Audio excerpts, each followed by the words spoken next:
Tempting sometimes to believe that we have won the historical lottery for most interesting times. Every day seems to bring another reason to ask whether our democracy is holding together with duct tape and positive thinking. Voting rights, racial justice, gender equity, economic inequality, the issues in our news feeds can feel overwhelming and oppressive, and sometimes honestly want to make us throw our phones into the nearest body of water. Yet, before we declare our moment entirely unprecedented, it helps to remember that Americans have been arguing about who counts, who belongs, and what justice requires of us for a very long time. I want to talk just about one person. Her name is Frances Ellen Watkins Harper, and she spent her life confronting so many of these same questions. She looked at a country divided by inequality and exclusion and asked what her faith required of people in such a moment. And the remarkable thing for me in studying her is not how different her world was from ours. It's exactly how familiar it feels. Each year, I like to go into our history books so that we have context into the world that we're in now. I've been wanting to preach on Frances Ellen Watkins Harper for a while now because I think her story would be astonishing today, and it's absolutely inspirational to put in the mid-1800s. Watkins Harper was a poet, an author, a lecturer, and a household name in the 19th century. Not only was she the first African-American woman to publish a short story, but she was also an influential abolitionist, suffragist, and reformer that co-founded the National Association of Colored Women's Clubs. Let me tell you a little bit about her. In thanks to a book about prophetic Unitarians and Universalists of the 19th century called Stirring the Nation's Heart by Polly Peterson, if you want to learn more about it. She was born in 1825 in Maryland when slavery was still legal. Born to free parents, she was never a slave. But by the age of 3, she was an orphan living with her aunt and uncle in Baltimore, where her uncle ran a school called the Academy for Negro Youth. Frances received an excellent education there. It feels like there's a theme here. Such schools for Black people were very rare and very important. By the age of 14, Frances had to leave school and go to work. She became a domestic servant. But this unfortunate situation also offered an opportunity because she worked for a Quaker family who owned a bookshop and also had a lot of books in the home. Whenever time allowed, they gave her free access to all of those books. She was an avid reader and soon became known as a writer too. By the age of 20, she had written enough poems and essays to publish a small book.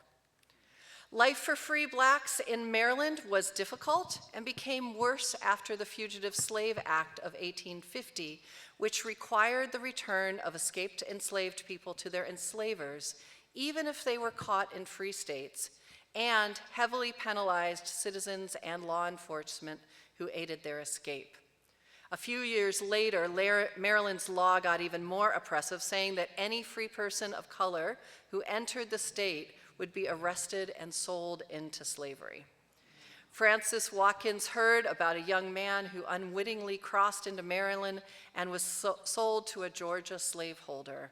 He escaped but was recaptured and sent back to Georgia, where he soon died. Upon that grave, Watkins wrote to a friend, I pledged myself to the anti-slavery cause. Watkins herself moved to Philadelphia, where there was a substantial community of well-educated and successful Black activists. Homeless and friendless, she found her way to William Still, a leader in the African-American community. Still was chairman of the Vigilance Committee, organized to assist runaway slaves passing through Philadelphia. His home was the busiest station on the Underground Railroad, a place where people fleeing from slavery could rest and find assistance.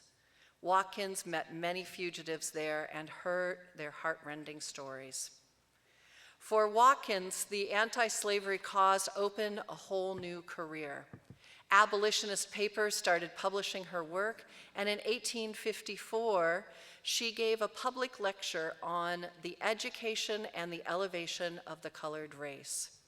She gave several more lectures that same week, and soon she had a full-time job as a traveling lecturer for the State Anti-Slavery Society of Maine.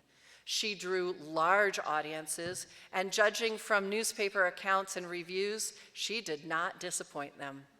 New Englanders had long disapproved of women who spoke in public, but opinions were starting to change, and Frances Watkins was a novelty. Audiences, whether they were black or white or male or female, wanted to hear this eloquent woman of color who outshone nearly all other orators on the circuit.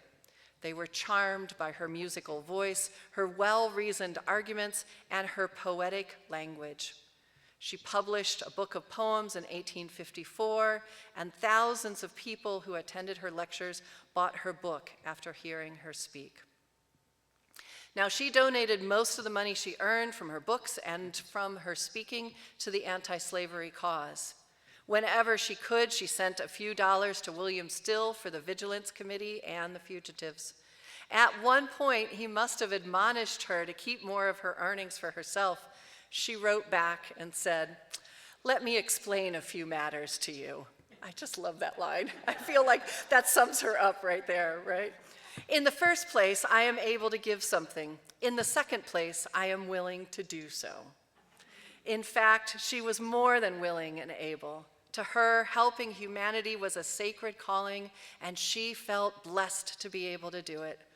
She said, "Oh, it is not a privilege," she wrote to a friend, "if you are sisterless and lonely, to be a sister to the human race, and to place your heart where it may throb close to downtrodden humanity."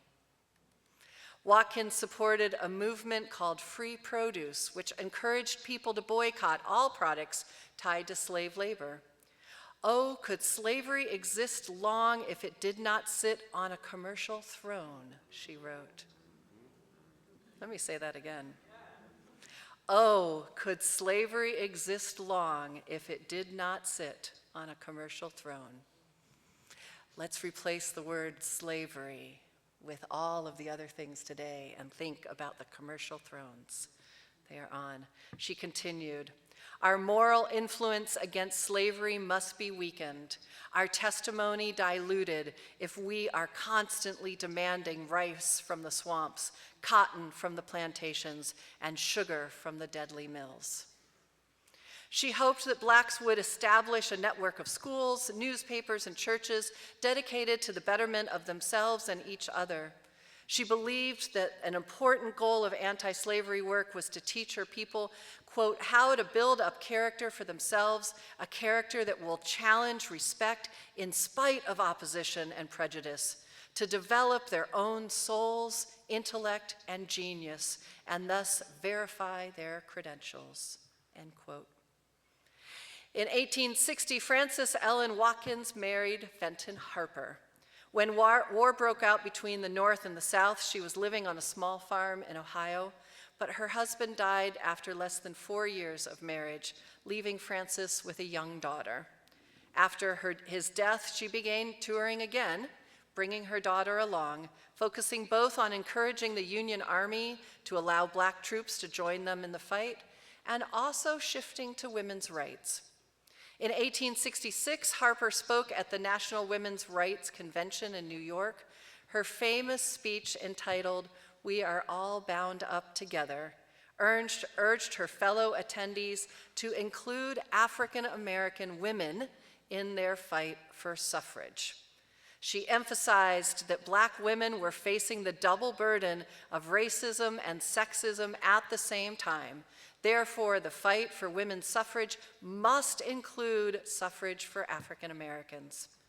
The next day, the convention held a meeting to organize the American Equal Rights Association to work for suffrage for both African Americans and women. However, we know how that turned out. The organization soon split over the decision to support the 15th Amendment, granting African American men the right to vote. And Harper, along with Frederick Douglass and many others, supported the amendment and helped to form the American Women's Suffrage Association. So being an active lecturer and writer for the rest of her life, she believed that she could contribute to the betterment of society by uplifting her listeners. And she hoped that her life might, as she said, gladden the earth. She shone a light on injustice so that others could see it more clearly, but she remained confident that someday there would be liberty and justice for all.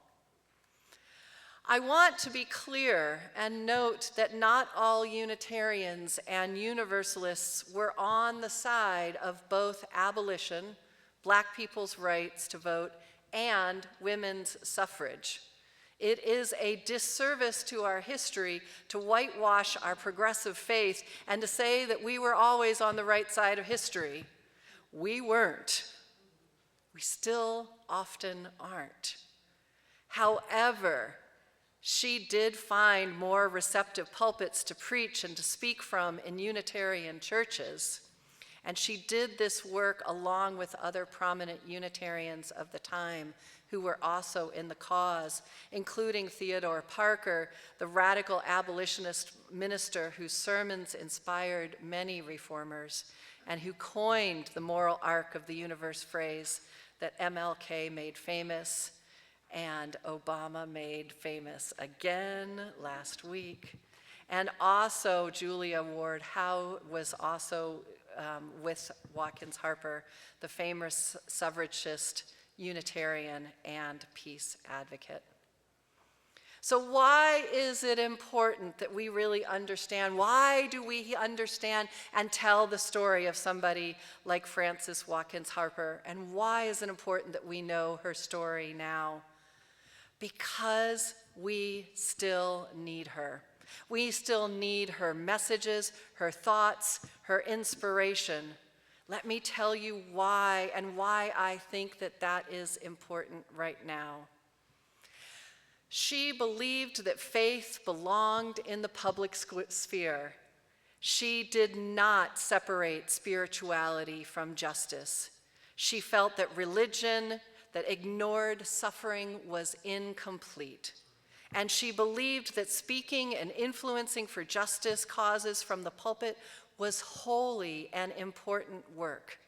I believe that a moral religious voice is even more important right now than ever, especially since religion is often being used to justify hateful actions. She lived at the intersection of multiple identities and understood how they were all intertwined. As a Black, female, free-born, educated, and religious woman, she understood oppression not as a single issue, but as overlapping realities, and she helped people to see how they were all related. I feel sometimes right now we feel segmented. Now we need to focus on immigrant rights, and now we need to focus on trans rights, and they're trying to move women's rights back 100 years. And we're fighting. It's like, well, what about these rights? And why aren't we doing this? I welcome the reminder that they are and always have been interconnected. Racism, patriarchy, cis normativity have always been about control. And when we are fighting about who is more oppressed, we are part of that oppression. She reminded us that freedom is never only personal. She showed us over and over again that individual liberty means little if whole communities remain oppressed. This is important to me, especially when I am feeling tired and overwhelmed and just kind of want to retreat into my own corner, and my corner is very privileged. I need the reminder that our liberation is bound up together and we are never done. She challenged each movement she touched to be more inclusive. When abolitionists ignored sexism, she spoke up. When women's organizations ignored racism, she spoke up. She refused to choose between justice causes or to let different causes divide her message. Oh, I need this message too. Like I said, liberals, I think we can be our own worst enemies, accusing each other of being too radical or not radical enough, asking some movements to lower their voices so that others can have more of a megaphone. Now we are all connected. We all need to be supporting each other. We all need all of us to shine.